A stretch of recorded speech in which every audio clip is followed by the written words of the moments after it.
आप में से शायद बहुत कम लोगों को ये बात पता होगी कि भारत के अंदर एक बहुत बड़े और सीक्रेट प्रोजेक्ट को तैयार किया जा रहा है। भारत में इस प्रोजेक्ट के लॉन्च होते ही भारत को ऑयल एक्सपोर्ट कर रहे कंट्री, चाहे वो रशिया हो या फिर अरब कंट्रीज, सबको काफी बड़ा नुकसान उठाना पड़ सकता है।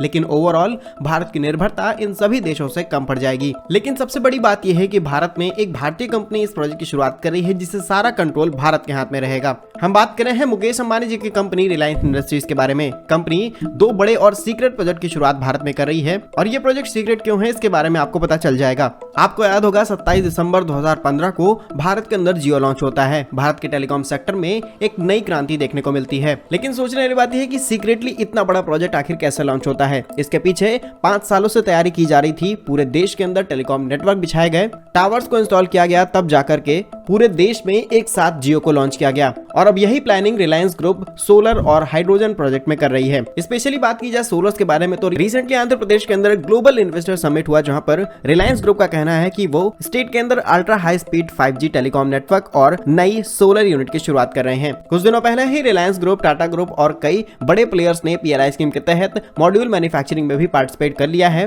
और इस तरीके से कंपनी गुजरात, मध्य प्रदेश, आंध्र प्रदेश और देश के कई बड़े हिस्सों में अपनी नई यूनिट्स को शुरू कर रही है, जिससे एक सोलर का बहुत बड़ा अमाउंट मैन्युफैक्चर किया जाएगा। और हम बात करें हाइड्रोजन फ्यूल के बारे में तो रिसेंटली रिलायंस ने ओलेक्ट्रा के साथ में और अशोक लेलैंड के साथ में पार्टनरशिप की है। उनके प्रोटोटाइप्स को भी लॉन्च किया जा चुका है, और अब देश के अंदर पाइपलाइन कनेक्टिविटी और नेटवर्क को बढ़ाया जा रहा है, जिससे ओवरऑल हाइड्रोजन फ्यूल पूरे देश के अंदर पहुंचाया जा सके। रिलायंस ग्रुप एक प्रॉपर प्लानिंग के तहत इस प्रोजेक्ट पर काम कर रही है। कंपनी के पास व्हीकल टेक्नोलॉजी और हाइड्रोजन प्रोड्यूस करने की नई टेक्नोलॉजी है। कंपनी ने 1 से 2 सालों में 10 से भी ज्यादा कंपनियों को एक्वायर किया है, ताकि वो नई टेक्नोलॉजीज को डेवलप कर पाएं। और अब देश के अंदर हाइड्रोजन फ्यूल और सोलर्स के एक पूरे इकोसिस्टम को डेवलप किया जा रहा है। और यकीन मानिए, जैसे ही रिलायंस ग्रुप के ये 2 बड़े प्रोजेक्ट भारत के अंदर लॉन्च हो जाएंगे, भारत में ऑयल डिपेंडेंसी का काफी बड़ा हिस्सा कट हो जाएगा। और अगर देश के अंदर ऑयल इंपोर्ट भी होता है तो उसको रिफाइन करके हम सीधे एक्सपोर्ट कर देंगे, क्योंकि हमारे देश का जो मैक्सिमम पावर कंजम्पशन है वो रिन्यूएबल एनर्जी रिसोर्सेज से लिया जाएगा। फिलहाल रिलायंस ग्रुप की तरफ से तैयार किए जा रहे हैं इन 2 बड़े प्लान्स के बारे में आपका क्या कहना है, कमेंट बॉक्स में जरूर बताइएगा। भारत कैसे ही यूजफुल और इन्फॉर्मेटिव वीडियोस पाने के लिए हमारे YouTube चैनल को सब्सक्राइब जरूर कर लीजिए। मिलेंगे हम आपको एक नई और इंटरेस्टिंग वीडियो में, तब तक के लिए वंदे मातरम, भारत माता की जय।